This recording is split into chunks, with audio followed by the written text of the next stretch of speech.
علامہ اقبال، میں عرض کر چکا ہوں کہ ان کی ابتدائی تعلیم میں اور خاندانی پس منظر کے اندر مذہبی اثرات بڑے گہرے تھے۔ بہرحال انہوں نے ایم اے کیا ہے غالباً 1897 میں، اور اس وقت کا کچھ اقبال جو ہے اس وقت سے لے کر 1905 تک کا اقبال، ایک طرف تو اس میں بھی نیشنلزم تھا، ہندی نیشنلزم، یہ نوٹ کر لیجئے۔ چنانچہ اسی دور کا اس کا ترانہ ہے، سارے جہاں سے اچھا ہندوستان ہمارا۔ آج بھی جو ہندوستان کا ریڈیو ہے اور ہندوستان میں حکومت کے زیر اہتمام اس ترانے کی جو ہے وہ بڑی سرپرستی ہوتی ہے، بہت اس کو جو ہے نشر کیا جاتا ہے، سارے جہاں سے اچھا ہندوستان ہمارا، ہم بلبلیں ہیں اس کی، وہ گلستاں ہمارا۔ بلکہ اس زمانے میں ایک ایسا شعر بھی انہوں نے کہا ہے جس کی کہ پھر شدید ترین نفی بعد میں ان کے اشعار سے ہوئی ہے۔ انہوں نے ایک نیا شوالہ کے نام سے جو نظم لکھی کہ سچ کہہ دوں اے برہمن گر تو برا نہ مانے، تیرے صنم قدوں کے بت ہو گئے پرانے۔ اسی میں ایک شعر ہے کہ پتھر کی مورتوں میں سمجھا ہے تو خدا ہے، خاک وطن کا مجھ کو ہر ذرہ دیوتا ہے، خاک وطن کا مجھ کو ہر ذرہ دیوتا ہے۔ اس درجے گہرا انڈین نیشنلزم اقبال کے اندر بھی موجود تھا۔ لیکن جب اقبال انگلستان گئے ہیں، یہ 28 برس کی عمر میں انگلستان گئے ہیں سن 1905 میں، اور 3 سال وہاں رہے انگلستان اور جرمنی، اور بیرسٹری بھی کی، اور چونکہ فلسفی تھے پی ایچ ڈی بھی کر کے آئے۔ اس عرصے میں معلوم ہوتا ہے کہ اقبال کی قلب ماہیت ہو گئی۔ یہ میرا ایک تجربہ ہے، بڑا پرانا ہے، میرا مشاہدہ تھا۔ 1970 میں پہلی مرتبہ میں انگلستان گیا تھا، میرے چھوٹے بھائی وہاں زیر تعلیم تھے، انہوں نے بلایا تھا۔ وہاں میں نے دیکھا کہ یونیورسٹیوں میں پڑھنے والے ایک PhD, 2 PhD کرتے ہوئے لوگ بیٹھتے ہیں، جمعے کے روز قرآن پڑھتے ہیں، درس قرآن ہوتا ہے، اور وہ ایک دوسرے سے قرآن پڑھ کے سنتے بھی ہیں تاکہ جو تجوید کی غلطیاں ہوں ان کی تصحیح ہو سکے۔ اور میں نے سوچا کہ پاکستان میں اس سطح کے لوگ جو ہیں کبھی اس قسم کی مصروفیت میں مبتلا مجھے تو نظر نہیں آئے۔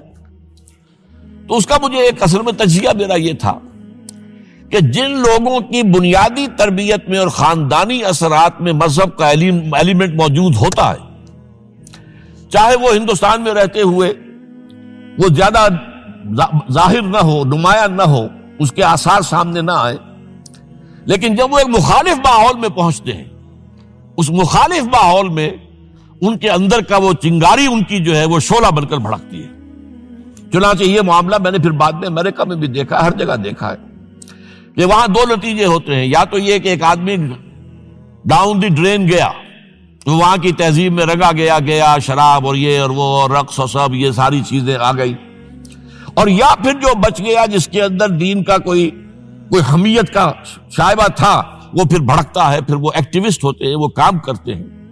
لہذا یہ معاملہ جو ہے علامہ اقبال کے ساتھ پیش آیا، اور خود انہوں نے کہا بھی ہے، مسلمان کو مسلمان کر دیا طوفان مغرب نے۔ وہاں سے جب یہ واپس آئے ہیں تو اب نوٹ کیجئے 1908 سے 1930 تک یہ جو 22 برس ہیں، علامہ اقبال نے کیا کیا نوٹ کیجئے، وہ آپ جانتے بھی ہیں، میں صرف گنوا رہا ہوں۔ اسلام کے نظام فکر اور فلسفہ اور حکمت کو بیان کیا، اپنی شاعری کے ذریعے سے بھی، اپنی نثر کے ذریعے سے بھی۔ قرآن کی ایک نہایت جدید اور بہت عمدہ تفسیر، اگرچہ تفسیر کے نام سے آپ کو کہیں تفسیر اقبال نہیں ملے گی، لیکن کلام اقبال خود تفسیر ہے، خود دعویٰ کرتا ہے کہ میرے پیغام میں سوائے قرآن کے اور کچھ نہیں ہے۔ گر دلم آئی نئے بے جوہر است، ورب حرفم غیر قرآن مزمرست، پردہ ناموس فکرم چاک کن، ای خیابہ راز خارم پاک کن۔ یہ مناجات بحضور سرور کائنات صلی اللہ علیہ وسلم، وہ کہتے ہیں کہ اے اللہ کے نبی، اللہ کے رسول، اگر میرے پیغام میں کہیں قرآن کے سوا کوئی شے شامل ہو گئی ہے میری شاعری میں، تو آپ میرے فکر کا پردہ چاک کر دیجیے۔ روز محشر خار و رسوا کن مرا، اور قیامت کے دن مجھے ذلیل اور خار کیجیے گا، اور بے نصیب از بوسہ پاک کن مرا، اور مجھے اپنی قدم بوسی سے محروم کر دیجیے گا. یہ بات کہہ رہا ہے، اس کا دعویٰ ہے، اس نے جو کچھ کہا قرآن سے کہا.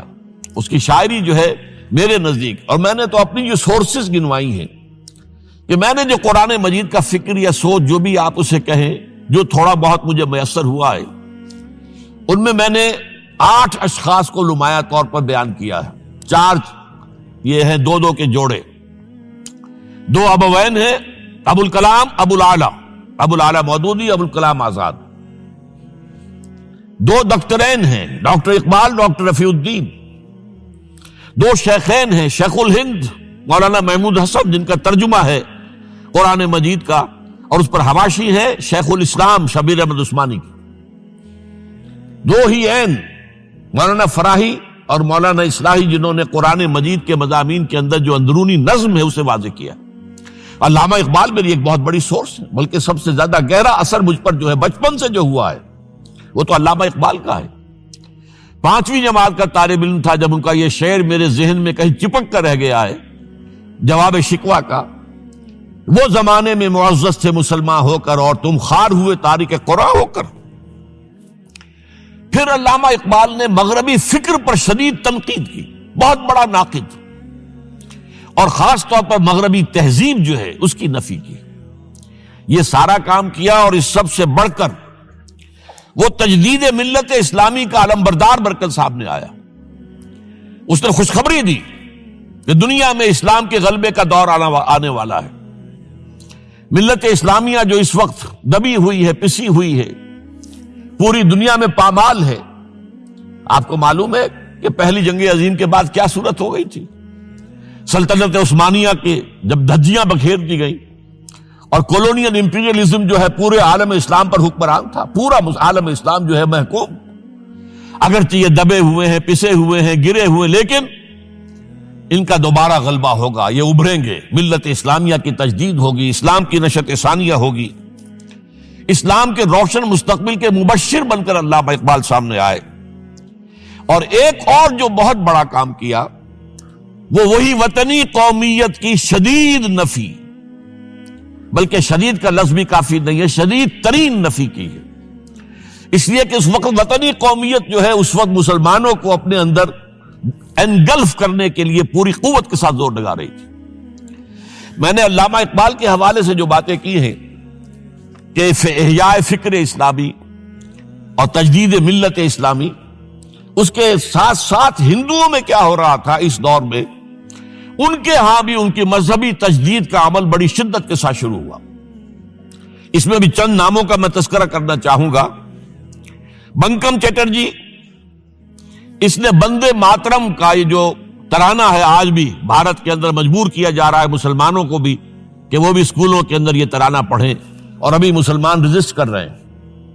اس میں وہ زمین کی بندگی، بھارت ماتا ہم تیرے بندے ہیں. اور یہ جو ہے ہندو رینائسنس کا ایک بہت بڑا جو ہے یوں سمجھیے کہ علم بردار. پھر دوسری شخصیت سامنے آئی، راجا رام موہن. یہ شخص بہت بڑا فاضل، بڑا عالم، 10 کے قریب زبانیں جو ہے ان کا ماہر، جس میں یورپینز بھی اور ایسٹرن بھی. پھر یہ کہ یہ مسلمانوں کا ہمدرد بن کر آیا.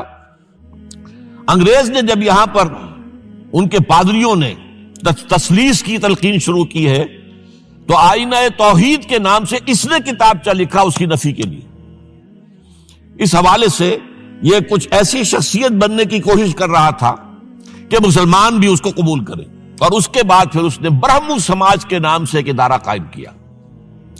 یہ وہی تھا کہ جو اس سے پہلے اکبر نے جو فلسفہ دیا تھا دین الہی، بھئی اللہ کا معاملہ کرو، صرف اللہ کو سب مانتے ہیں، صرف نام ہے مختلف ہے. کسی نے کوئی نام رکھ دیا، کوئی مہادیو کہتا ہے، کوئی کچھ کہتا ہے، کوئی گاڈ کہتا ہے، سب خدا کو تو سب مانتے ہیں. یہ جو رسالت کا معاملہ ہے اور شریعت کا معاملہ ہے، یہ فساد کی جڑ ہے.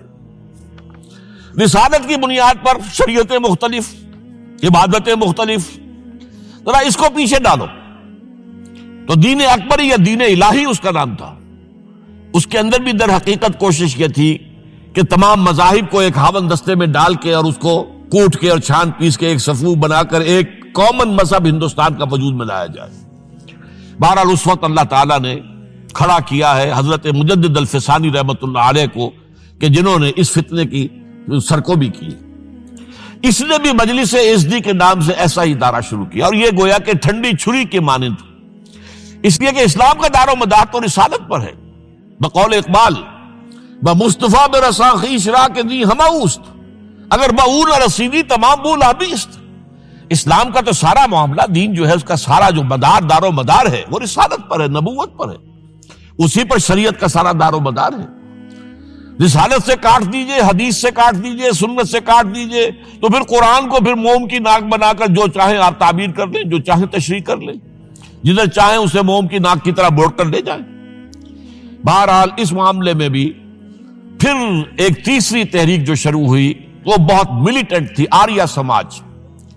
دیانند سرسوتی نے، یہ ملیٹنٹ تھی اور بڑی اس کی جو ہے پذیرائی ہوئی ہندو معاشرے میں.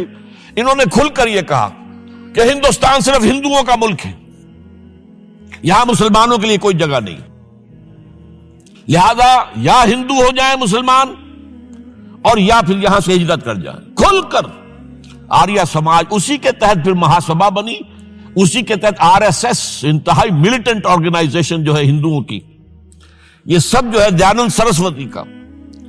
یہ اسی طریقے سے پھر شدھی کی تحریک شروع ہو چکی تھی، ریکلیم کرو مسلمانوں کو. یہ ہم ہی میں سے تھے، ان کے آباء و اجداد کہیں جو ہے مسلمان ہو گئے، انہیں واپس لو. چنانچہ راجستھان کے علاقے میں جہاں بڑی جہالت تھی، مسلمانوں میں علم نہیں تھا، بس کہیں بزرگوں کے کسی زیر اثر فیض سے، کسی صوفی کے وہ اسلام تو لے آئے لیکن تربیت کا کوئی انتظام ہوا ہی نہیں، مسلمان حکومتوں نے کیا ہی نہیں، کچھ بھی نہیں کیا. تو نتیجہ یہ نکلا کہ بڑے پیمانے پر شدھی کی تحریک ہو رہی تھی. میوات کے علاقے میں بڑی تیزی کے ساتھ مسلمان جو میو تھے وہ ہندو ہو رہے تھے. اسی پر تحریک اٹھائی ہے مولانا الیاس رحمت اللہ علیہ نے.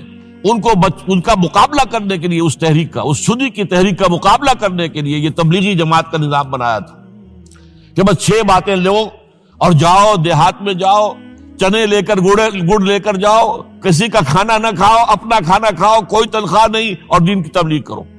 یہ نظام ان کا در حقیقت اسی شدھی کی تحریک کے جواب میں شروع ہوا. پھر سنگٹن کی تحریک شروع ہوئی کہ ہندوؤں کو سب کو جمع کر لیا جائے. اب اس اعتبار سے ذرا نوٹ کیجئے، علامہ اقبال نے جو نفی پھر وطنیت کی ہے، اتفاق سے یہاں یہ اشعار لکھے ہوئے ہیں: اس دور میں میں اور ہے، جام اور ہے، جم اور، ساقی نے بنا کی روش لطف و ستم اور، تہذیب کے آزر نے ترشوائے صنم اور، مسلم نے بھی تعمیر کیا اپنا حرم اور، ان تازہ خداؤں میں بڑا سب سے وطن ہے، جو پیرہن اس کا ہے وہ مذہب کا کفن. اب ذرا قلب ماہیت کا اندازہ کیجئے. وہی شخص جو کہہ رہا تھا کہ خاک وطن کا مجھ کو ہر ذرہ دیوتا ہے، وہ آج اس وطن کو ایک سب سے بڑا بت قرار دے کر اور اس کا قلع قمع کرنے کے لیے کس قدر زوردار الفاظ جو ہے. اور یہی دوسری طرف یہ بت کہ تراشیدہ تہذیب نوی ہے.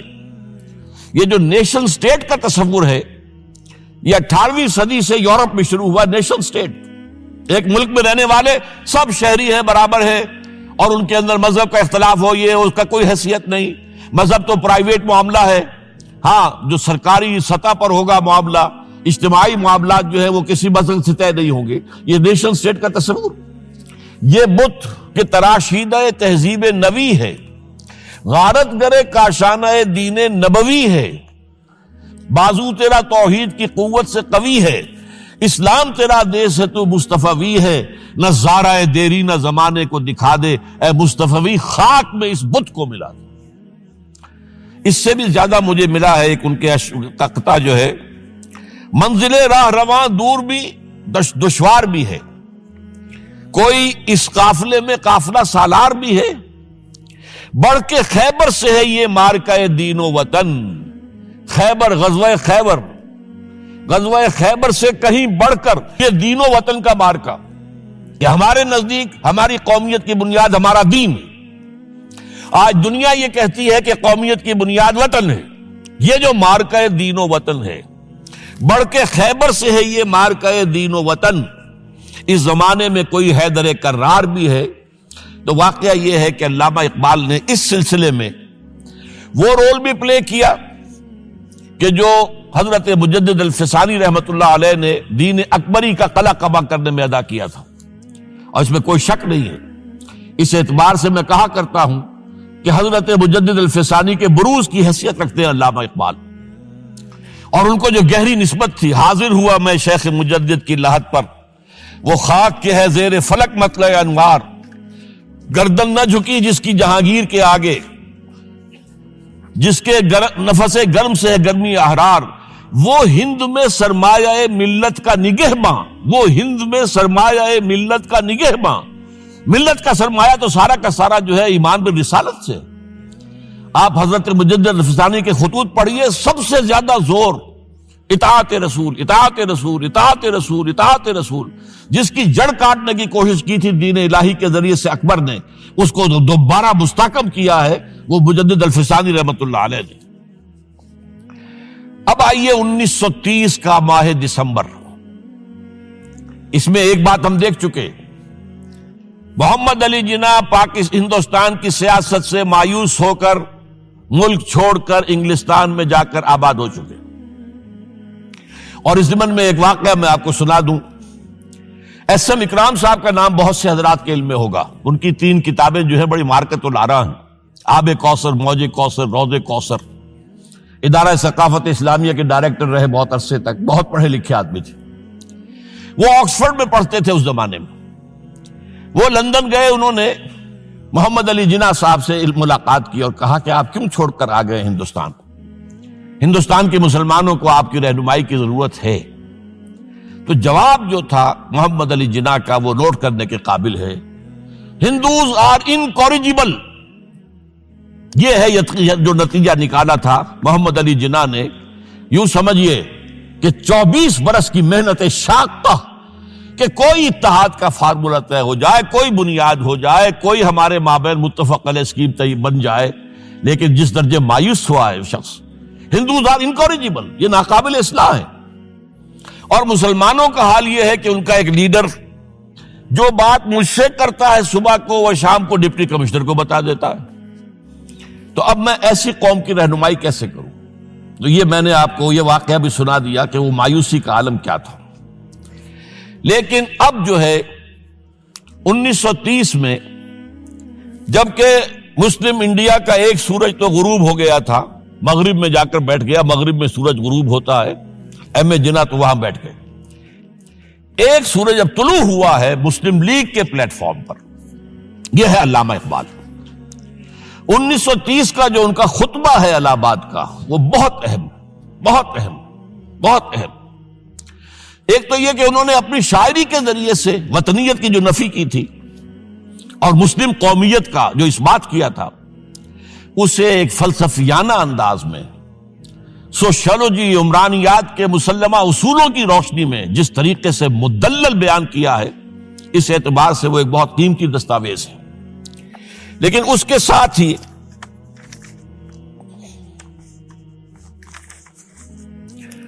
انہوں نے ایک تجویز پیش کی، اور یوں بھی کہیے کہ ایک پیشن گوئی کی۔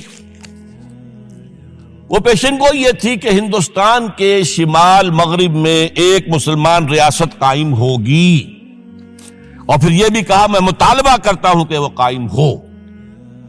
البتہ اس میں بعض لوگ جو ہیں اس پر یہ تنقید کرتے ہیں کہ علامہ اقبال نے تو یہ کہا تھا I would like to see the Punjab, the Northwest Frontier Province, Sindh and Balochistan amalgamated into a single state. Self-government within the British Empire or without the British Empire. The formation of a consolidated Northwest Indian Muslim state appears to me to be the final destiny of the Muslims, at least of Northwest India. اس پہ اعتراض یہ کیا جاتا ہے کہ علامہ اقبال نے تو ہندوستان کے اندر برطانیہ کے حکومت کے اندر کے لیے تجویز دی تھی، لیکن یہ بات غلط ہے۔ اصل میں نوٹ یہ کیجئے کہ 1930 تک تو اس کا کوئی امکان ہی نظر نہیں آتا تھا کہ انگریز ہندوستان چھوڑ کے چلا جائے گا۔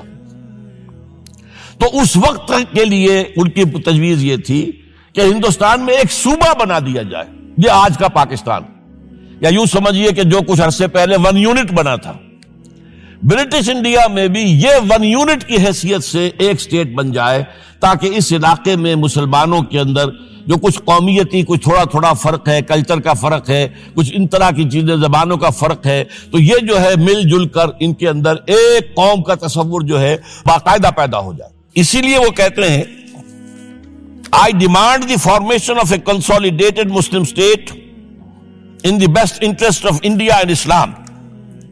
اب اس میں وہ بات یہ کہتے ہیں کہ for Islam it will be an opportunity to rid itself of the stamp that Arabian imperialism was forced to give it, to mobilize its laws, its education, its culture, and to bring them into closer contact with its own original spirit and with the spirit of the modern time.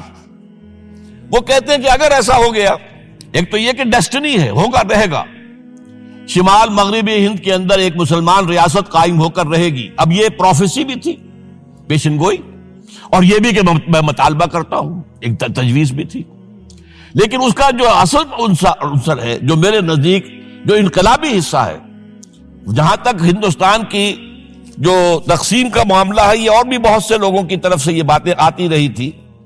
میرے پاس یہاں پہ 14 نام لکھے ہوئے ہیں جنہوں نے ہندوستان کی تقسیم کا تذکرہ کیا، لیکن جس انداز میں، جس پلیٹ فارم پر آل انڈیا مسلم لیگ کا جو اینول سیشن ہے اور اس میں صدر کی حیثیت سے خطبہ دے رہا ایک شخص، تو یہ حیثیت جو ہے یہ بہت نمایاں، اور اس میں جس انداز میں بات کہی گئی ہے اس میں جو ایک پازیٹیو عنصر ہے۔ اگر ایسا ہو گیا، ایک نارتھ ویسٹ آف انڈیا میں مسلمان ریاست قائم ہو گئی، تو ہمیں ایک موقع مل جائے گا کہ عرب امپیریلزم، اب نوٹ کیجئے، عرب امپیریلزم سے مراد کیا ہے؟ عربوں کا دور ملوکیت۔ اس سے پہلا کیا تھا؟ خلافت راشدہ، اصل اسلام۔ دور بنو امیہ تو اصل اسلام نہیں تھا، حکومتی سطح پر تو بالکل اسلام نہیں تھا۔ وہی دور ہے جس میں کہ سانحہ کربلا ہوا ہے، واقعہ ہرہ ہوا ہے، ظلم کی انتہا ہوئی ہے، سینکڑوں تابعین کو حجاج ابن یوسف نے شہید کیا ہے۔ اس کو حدیث کے اندر بھی کہا گیا ہے ملکن اعظم، کاٹ کھانے والی ملوکیت۔ اس کے بعد جو ہے دور آیا ہے بنو عباس کا، وہ محل بنے ہیں شاندار، جو ہے جو بھی بادشاہوں کے ہاں ہوتا تھا وہ سارا کا سارا معاملہ آیا ہے۔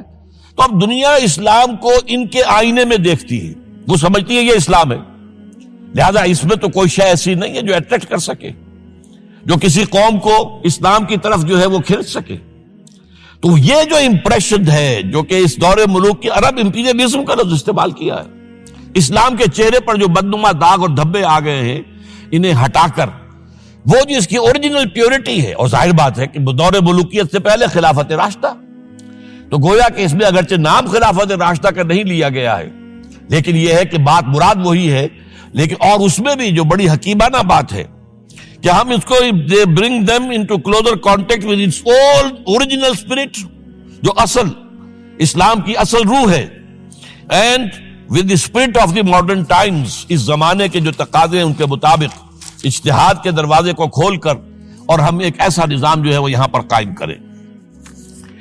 یہ ہے وہ چیز کہ جس نے تحریک مسلم لیگ کے اندر ایک مثبت جذبہ، یہ نوٹ کر لیجئے میرے الفاظ، 1906 سے لے کر 1930 تک تحریک مسلم لیگ صرف ایک منفی موٹیو پر چل رہی تھی، منفی، نیگیٹو، خوف، ہندو کا خوف، ہندو دبا لے گا، ہندو ایکسپلائٹ کرے گا، ہندو معاشی طور پر بھی، تہذیبی طور پر بھی، ثقافتی طور پر بھی، مذہبی طور پر بھی شدی کی تحریک چل رہی ہے، ہمیں راستہ دکھایا جا رہا ہے، ہندوستان چھوڑ دو اور بھاگ جاؤ، چلے جاؤ۔ یہ سارا خوف کا عنصر تھا، اور اس میں تحفظات تلاش کرنے، کوئی ایسی یقین دہانیاں کہ وہ مسلمانوں کے حالات بہتر ہو جائیں، اس کے علاوہ کوئی اور موٹیو نہیں تھا، یہ منفی موٹیو تھا۔ اور اس کی وجہ ساتھ ہی یہ ہے کہ مسلم لیگ اس وقت تک کوئی عوامی جماعت تھی ہی نہیں، بلکہ کچھ خواص، جو اونچے لوگ، نوابوں اور نواب زادوں اور ان ایسے لوگوں کی جو ہے یہ ایک جماعت تھی۔ لیکن 37 میں جو یہ انجیکشن لگا ہے یہ پازیٹیو ہے۔ اس کی مثال میں دیا کرتا ہوں کہ کوئی مریض پڑا ہوا اپنے بیڈ پر اور گلوکوز کی بوتل لگی ہوئی ہے اور ایک ٹیوب چل رہی ہے، تو اس کے اندر ہی کوئی اب انجیکشن لگانا ہے تو اس ٹیوب میں لگا دیتے ہیں، ایسا نہ ہو کہ کوئی اور پرک دینی پڑے مریض کو اور اسے تکلیف ہو. تو گویا کہ مسلم لیگ کا جو بھی وہ ایک نظام تھا اس میں ایک انجیکشن لگایا ہے علامہ اقبال نے 1930 کے خطبے میں. اگلی بات، اس کے بعد یہی انجیکشن علامہ اقبال نے لندن میں مسٹر محمد علی جناح کے ذہن و فکر میں لگایا ہے. اس کا واقعہ کیا ہے؟ 3 گول میز کانفرنسیں ہوئی تھی، پہلی اور دوسری میں محمد علی جناح بھی شریک تھے، تیسری 1932 میں ہوئی، اب وہ شریک نہیں ہوئے اس لیے کہ وہ سیاست چھوڑ چکے تھے. وہ تو سیاست کو خیر بات کہہ کر اب پریکٹس کر رہے تھے. لیکن علامہ اقبال اس میں گئے تھے، وہاں موقع ملا، قریبی ملاقاتیں ہوئیں، گفتگویں ہوئیں، اور ان ملاقاتوں کے نتیجے میں یہی انجیکشن علامہ اقبال نے محمد علی جناح کے ذہن اور فکر کے اندر لگایا ہے کہ بات کرو اسلام کے احیاء کی، وہ چیز کہ جو مسلمانوں کے جذبات کے اندر گرمی پیدا کرے، حرارت پیدا کرے. اس حوالے سے یہ جو انجیکشن لگایا گیا ہے اسی سے پھر یہ کہ ان کے مزاج کے اندر ایک تبدیلی آئی. کچھ اور لوگوں نے بھی انہیں کہا ہوا تھا، لیکن یہ کہ خاص طور پر یہ بات اقبال کی تھی جس کی اپنی ایک حیثیت تھی. بہرحال 1934 میں ایم اے جناح واپس آ گئے، پھر انہیں مسلم لیگ کا تا حیات صدر بنا دیا گیا. پھر انہوں نے مسلم لیگ کو سنبھالا ذرا، لیکن 1936 کے الیکشن جو آئے یہاں پر، اس میں کانگریس پوری اوور ویلمنگ میجورٹی سے جیت گئی. ابھی محمد علی جناح کو موقع ملا ہی نہیں تھا کہ ابھی مسلم لیگ کو سنبھال سکتے. اور ان جو وزارتیں بنی تھیں اس دور میں کانگریس کی، انہوں نے جو سلوک مسلمانوں کے ساتھ کیا، جو مظالم ڈھائے، جو انہیں دبایا اور ان کے حقوق کو پامال کیا، اس سے وہ نیگیٹو جو ایک موٹیو تھا وہ بھی اور قوی ہو گیا. اور اس کے بعد پھر محمد علی جناح نے 1937 سے لے کر 1947 تک، ایک لفظ میں استعمال کر رہا ہوں کہ آپ گھبرا نہ جائیں، 1937 سے 1947 تک اسلام کی قوالی گائی.